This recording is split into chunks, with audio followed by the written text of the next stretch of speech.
किस शब्द की वर्तनी शुद्ध है, तो वो है अत्यधिक की। किसकी है? शुद्ध की है में से, ठीक है। उसके बाद अगला क्वेश्चन जो है वो ये है, यथाविधि में कौन सा समास है, तो यथाविधि में है अवयवी भाव समास। यथाविधि में कौन सा समास है? अवयवी भाव समास है। अगला क्वेश्चन है, अनेकार्थी शब्द अक्षर का इनमें से एक अर्थ नहीं है, तो इसमें से ना अंक अर्थ नहीं है, बाकी अविनाशी, मोक्ष, वर्ण ये सभी क्या है, मतलब अनेकार्थी शब्द अक्षर के ही मतलब है। उसके बाद अगला क्वेश्चन जो है वो ये है, कौन सा शब्द तद्भव है, तो पिता जो है वो तद्भव है। अगला क्वेश्चन है, सत सही शब्द में किस प्रकार के संख्याबोधक विशेषण का प्रयोग किया गया है, तो वो किया गया है गणनावाचक विशेषण का प्रयोग। उसके बाद अगला क्वेश्चन जो है वो ये है, निम्नलिखित में से शब्द के शुद्ध रूप या फिर वर्तनी का चयन कीजिए, तो वो हो जाएगा दर्शनाभिलाषी। क्या हो जाएगा? दर्शनाभिलाषी हो जाएगा। आगे जो है वो ये है, बासी बचे ना कुत्ता खाए, जरूरत के अनुसार ही सामान बनाना, ठीक है। अगला क्वेश्चन जो है वो ये है, यहाँ पे अशुद्ध वाक्य का चयन करना है, तो गाय की रंग काली है, ये बात गलत है। बाकी जो है आप लोग भोजन कीजिए, मैंने यह पुस्तक पढ़ी है, हिंदी ने फारसी के शब्दों को यथावत ग्रहण न करिए, उन्हें अपनी प्रकृति के अनुरूप ढाला है, तो ये पॉइंट्स जो है, जो सेंटेंसेस है वो ठीक है। उसके बाद अगला क्वेश्चन जो है वो ये है, निम्नलिखित में से पुल्लिंग शब्द कौन सा है, तो आवास जो है वो पुल्लिंग शब्द है। अगला क्वेश्चन है, निम्नलिखित में से जातिवाचक संज्ञा शब्दों का चयन कीजिए, तो वकील, तोता, कलम ये सभी क्या है? जातिवाचक शब्द है।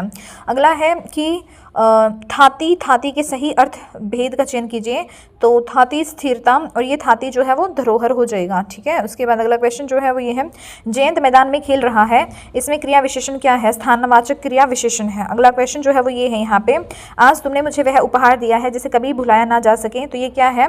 मतलब जिसे कभी भुलाया ना जा सके, ये है अविस्मरणीय। क्या है ये? अविस्मरणीय है।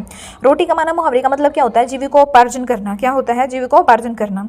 निरूपाय शब्द का सही संधि विच्छेद जो है वो क्या होगा, तो वो हो जाएगा निह जमा उपाय, ठीक है। उसके बाद अगला क्वेश्चन जो है वो ये है, यहाँ पे उस धन को व्यर्थ समझा जाए जिसे सहेज सहेज कर दशकों तक संचित किया गया, और अंत में वह न तो अपने और न ही परिजनों के काम आ सका, क्योंकि उसकी अब उतनी आवश्यकता न रही। धन की भांति जैसे ज्ञान, विद्या, कौशल या फिर विचार को उनके किरदारों ने सीलबंद कर दिया, उसका लोप हो जाना, गायब हो जाना भी निश्चित है। उसके पल्लवित होने, विस्तार पाने और निखरने के आसार खत्म कर दिए गए।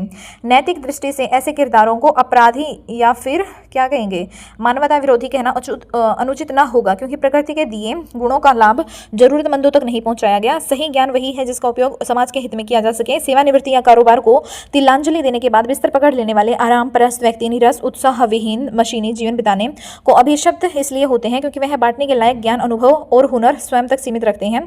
यह प्राकृतिक विधान के प्रतिकूल है और इसका मूल्य चुकाना पड़ता है। ऐसी प्रवृत्ति के व्यक्ति को गुमसुमी या हताशा बड़ी आसानी से लील सकती है।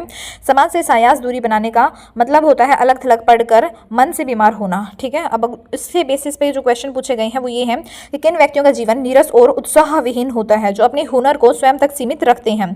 अगला जो क्वेश्चन है वो ये है, यहाँ पे बिस्तर पकड़ लेने का मतलब क्या होता है, तो बिस्तर पकड़ लेने का मतलब होता है बीमारी हो जाना। उसके बाद जो नेक्स्ट क्वेश्चन है वो क्या है, ज्ञान के संदर्भ में प्रकृति के नियमों के विरुद्ध क्या है, तो ज्ञान स्वयं के अनुभव और विचारों को दूसरों के साथ साझा ना करना, ये जो है प्रकृति के नियमों के विरुद्ध है।